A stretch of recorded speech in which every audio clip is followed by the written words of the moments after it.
Hello friends, welcome back to my channel. Love at first night का एक और नया एपिसोड लेके वापस आ चुकी हूँ। अगर पहली बार देख रहे हो तो चैनल को सब्सक्राइब ज़रूर कर लिएगा। और इसका जो पिछला पार्ट से मैंने शायद मूवी बना के डाल रखा है, तो आप चेकआउट कर सकते हो या फिर आपको पार्ट में मिल जाएगा, क्योंकि कॉपीराइट इशू बहुत हो रहा है। तो आई होप आप मेरी सिचुएशन को जरूर समझेंगे। तो चलिए एपिसोड को स्टार्ट करते हैं। इस वाले एपिसोड की स्टार्टिंग वहीं से होती है जहाँ पर भाग के आता है मोइंग से मिलने के लिए। लेकिन यहाँ पर मोइंग था नहीं। मोइंग कुछ अजीब हालत में था, जिस बात की वजह से भाग के जाता है। और उसके बाद वो अपो के पास आता है। अपो वापस आती है जब वो मोइंग का कमरा खोलती है। उस टाइम पे वो देखती है मोइंग को पूरे फेसेस में एलर्जी हो रखा था। इसी बात की वजह से मोइंग काफ़ी घबराया हुआ था और वो उससे अपना फेस दिखाना नहीं चाहता था। अब वो इस टाइम का मौका उठाते हुए उसे चिढ़ा रही होती है और मोइंग उसे बोल रहा था, यहाँ से दूर जाओ वरना मुझसे बुरा कोई नहीं होगा। और अब वो हंसती है और बोलती है, मुझे पता है तुमसे बुरा कोई है भी नहीं। और उसके बाद वो उसके लिए कुछ खाने की चीज़ बनाती है और उसके बाद उसके फेस पे लगाने के लिए बनाती है, क्योंकि उसके फेस पे लिटरली पूरे एलर्जी हो रखे थे। और उसके बाद हमें दिखाया जाता है जो मोइंग था, मोइंग के लिए अपो कुछ खाने के अच्छी खासी चीज़ें बनाती है। और बाद में हमें पता चला, अपो ने लास्ट टाइम नोटिस किया हुआ था, जो मोइंग है वो बाहर का खाना इतना खा नहीं सकता क्योंकि उसे एलर्जी हो जाती है। और ये सब कुछ सुनने के बाद मोइंग को बहुत अच्छा लगता है। वो पूछता है कि तुम्हें कैसे पता चला कि मुझे बाहर का पसंद नहीं। तो लास्ट टाइम जब वो उसके साथ बाहर का खा रहा था, उस टाइम पे वहाँ पर जो भी मिक्स वेजेस थे वो सब कुछ एक एक करके अलग कर रहा था और सिर्फ अपनी पसंदीदा चीज़ ही खा रहा था। और ये देखिए मोइंग तो ऐसे स्माइल किए जा रहा था, ब्लश किए जा रहा था। और उसके बाद जो अपो थी वो मोइंग को सॉरी बोलती है कल की हरकतों के लिए। हाँ, वो दोनों के बीच में सुलह तो कराना चाहती थी, मतलब अंकल फूडिन और उसके बीच में, लेकिन इस तरह से नहीं, उसकी पर्सनल चीज़ों को हर्ट करके नहीं। मोइंग बोलता है कोई बात नहीं, वो पुरानी बातें उसे बोल जाओ, मैं अब याद करना नहीं चाहता। और उसके बाद हमें दिखाया जाता है अगले वाले सीन में जो मोइंग था वो ऐसे उसी चीज कंटिन्यू हो जा रही थी। इसी बात की वजह से मोइंग के पास अपो आती है और उसके बाद उसे मेडिसिन लगाने की ट्राई करती है। मेडिसिन लगाते इतने ये दोनों क्लोज आते हैं कि बहुत प्यारा मोमेंट बन जाता है। मोइंग तो बहुत नर्वस होता है और अपो भी एक्सट्रीम तरीके से नर्वस हो रही थी, जिस बात की वजह से अपो वहाँ ये बोल के निकल लेती है कि तुम बाकी खुद ही करो। और उसके बाद वो भाग के निकल लेती है। जैसे ही अपो वहाँ से चली जाती है, उसके बाद मोइंग बहुत प्यार से ब्लेस करता है। वो सोचता है ये मेरे पापा की फियंसी है, फिर भी मैं इतना क्यों खुश हो रहा हूँ, मुझे कुछ नहीं होना लेकिन ऐसा क्यों हो रहा है बोल के वो बहुत कंफ्यूज स्टेट में था। अपो भाग के जाती है और उसके बाद हमें दिखाया जाता है अपो को भी वो बहुत ज़्यादा नर्वस फील करती है। वो सोचती है मुझे नहीं पता एक कब स्टार्ट हुआ, लेकिन बहुत गंदी तरीके से मैं फंस चुकी हूँ। मुझे ये सब कुछ नहीं करना, लेकिन मैं करने लगी हूँ। मुझे मोइंग को पसंद नहीं करना, मोइंग मेरा क्रश नहीं हो सकता, लेकिन क्यों बन गया ऐसा बोल के वो काफ़ी नर्वस फील कर रही थी। बाद में हमें पता चला जो अपो थी उसने लास्ट टाइम मोइंग का फ़ोटो डिलीट भी नहीं किया था, बल्कि उसको रिस्टोर कर दिया था। तो उसके फ़ोटो को देख रही थी और वो मन में सोच रही थी कि मैंने कभी सोचा नहीं था वो बंदा जिसको मैं कभी मिली भी नहीं हूँ और अचानक से मेरे लाइफ में आएगा और उसके बाद वो इस तरह से मेरे लाइफ में इस तरह से एक जगह बनाएगा, इतना अहम हिस्सा, ऐसा वो सोच रही होती है। और उसके बाद हमें दिखाया जाता है अंकल फूडिन आते हैं और उसके बाद वो जो मोइंग के आसपास रहता है उस बंदे को बोलते हैं कि मुझे अपने बेटे के बारे में कुछ जानना है, उसके लाइफ में कोई लड़की है क्या। ये सुनने के बाद वो बोलते कि हाँ।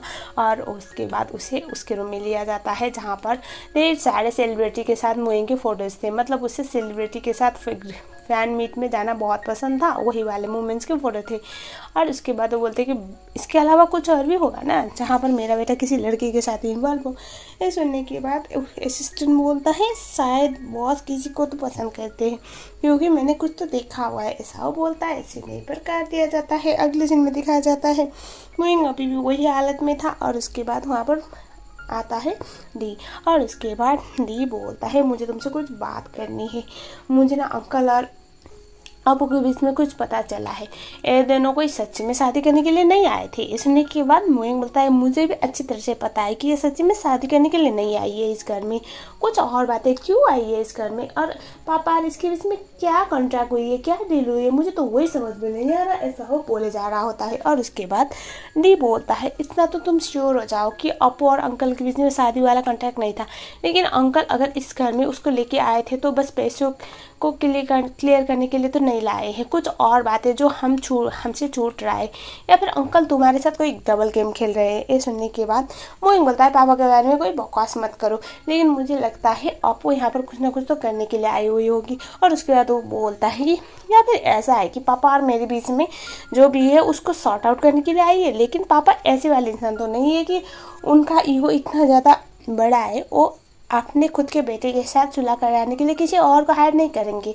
वो आदमी ऐसा नहीं है। और उसके बाद री बोलता है अगर ऐसी बात नहीं है तो क्या हो सकता है, क्यों अपू और अंकल फूडिन यहाँ पर कपल होने का ड्रामा कर रहे हैं जो सरासर झूठ है। ये सुनने के बाद जो मोइंग था वो बोलता है मुझे वही तो समझ में आ नहीं रहा, मुझे जानना है, मुझे सच जानना है। इन दिन हम देखते हैं अपू रियलाइज करती है उसका पर्स तो छूट गया, इसीलिए वो लेने के लिए वापस आती है और हमें दिखाया जाता है जो अपो थी वो आ रही होती है और इंग को दिखाया जाता है। इंग आती है मोइंग के पास और उसके बाद मोइंग के साथ फिर से चिपकने की ट्राई करती है। इसी समय पे अपो वहाँ पर आ पहुँचती है और उसके बाद इंग तो अपने प्यार का इजहार कर चुकी थी। और उसके बाद ये सिचुएशन ऐसा बनता है कि ऐसा लग रहा था जो मोइंग है वो इनके प्यार को मतलब एक्सेप्ट करने का ट्राई कर रहा है, मतलब ऐसा दिख रहा था जो सरासर झूठ था। अब वो आती है, अब वो बस ये बोलते कि मेरा पर्स छूट गया था, मैं लेके चली जाती हूँ। इंग बोलते हैं हाँ हाँ आओ आओ, आज फाइनली मैंने अपने दिल की बात बता दी मोइंग को, मैं इसे बहुत लाइक करती हूँ। वो इंग बोल रहा था ये सरासर झूठ है। तब इंग बोल रही थी मुझे पता है लड़के पहले नाना करती है बाद में हाँ तो बोल देते हैं, मुझे पता है तुम भी मुझे पसंद करते हो, क्योंकि हम बचपन से एक दूसरे के साथ है तो हम दोनों को एक दूसरे को एक्सेप्ट कर लेना चाहिए, क्योंकि एक दूसरे के लिए हम दोनों कंपैटिबल है, ऐसा वो बोल लेती है। और उसके बाद मोइंग बोला था मेरी बात सुनो। तभी वहाँ पर जो मोइंग था वो ऐसे देखता है और वो चली जाती है। और उसके बाद अंकल फूडिन, oh my god seriously guys, जब फूडिन होते हैं वो सोशल मीडिया प्रोफाइल देखते हैं जहाँ पर अपो के ढेर सारे फोटोज थे, जहाँ पर अपो स्केटिंग कर रही थी, वहाँ पर मस्ती कर रही थी, वही जहाँ पर मोइंग गया हुआ था। शायद अंकल को पता चल गया कि ये वही लड़की है जिसको मेरा बेटा यानी कि मोइंग पसंद करता है और वो शौक में आ जाते हैं। अपू चली गई। मोइंग को बहुत गुस्सा आ रहा था अभी इंग पे, क्योंकि उसकी वजह से उसका अच्छा खासा काम खराब हुआ। बाद में हमें दिखाया जाता है जब भी इनके पीछे पीछे जाता है और उसे डांटने लग जाता है उसकी हरकतों के लिए, तो तब हमें एक जनरेशन से ये पता चलता है ये बंदी मोइंग को कोई पसंद नहीं करती। वो बस इतना बोलते हैं कि मेरे कुछ रीजन से मैं तुम्हें नहीं बता पाऊंगी। और जब वो ज़्यादा जानने की ट्राई करता है तो उसे बस एक चुप करा देती है कि कौन सा तुम मेरे शक हो जो मैं तुम्हें हर चीज़ बताऊँगी, जरूरी नहीं है ना। और उसके बाद वो चली गई। हम देखते हैं अब अगले वाली सीन में मोइंग बहुत परेशान था। री उसके पास आता है और उसके बाद उसे वार्न करता है कि ये लड़की कोई तुमसे प्यार नहीं करती, उसका कोई और प्लान है। जो सुनने के बाद मोइंग बोलता है मुझे भी पता है ये पागल औरत मुझसे प्यार नहीं करती, पता नहीं वो हर बार मेरा काम खराब करने के लिए क्यों टपक पड़ती है, बोल के वो थोड़ा गुस्से में होता है। और उसके बाद हमें दिखाया जाता है अगले वाली सीन में अपो के पास फूडिन आते हैं और उसके बाद वो उसे देखती है और वो उसे बोलती है मुझे कुछ पूछना है तुमसे। वो बोलते हैं हाँ पूछिए। तभी फूडिन बोलते हैं कि क्या तुमने मुझसे कुछ छुपाया है। ये सुनने के बाद वो अपो से जाने की तो ट्राई करती है। अपो तो अब क्या बताती है, वो थोड़ी बता सकती है कि मेरा आपके बेटे के साथ अफेयर था शायद। और उसके बाद वहीं पर तभी सीता आती है। सीता आने की वजह से फूडिन बोलते हैं मुझे आपसे कुछ काम है। और उसके बाद अपो को बोलते हैं मैं तुमसे बाद में बात करूंगा और वो उसे अंदर लेके चले जाते हैं सीता को।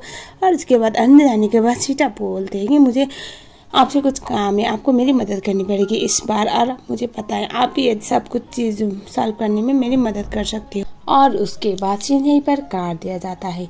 तो हम देखते हैं एक और सीन जहाँ पर अपो अपने फ्रेंड के साथ फोन पे बातें कर रही होती है। उसके फ्रेंड उसे अभी भी ऐसे सिग्नल दे रही थी कि मुझे लगता है मोइंग के दिल में तुम्हारे लिए कोई ना कोई फीलिंग है और तुम्हें इस चांस को बिल्कुल भी मिस करना नहीं चाहिए।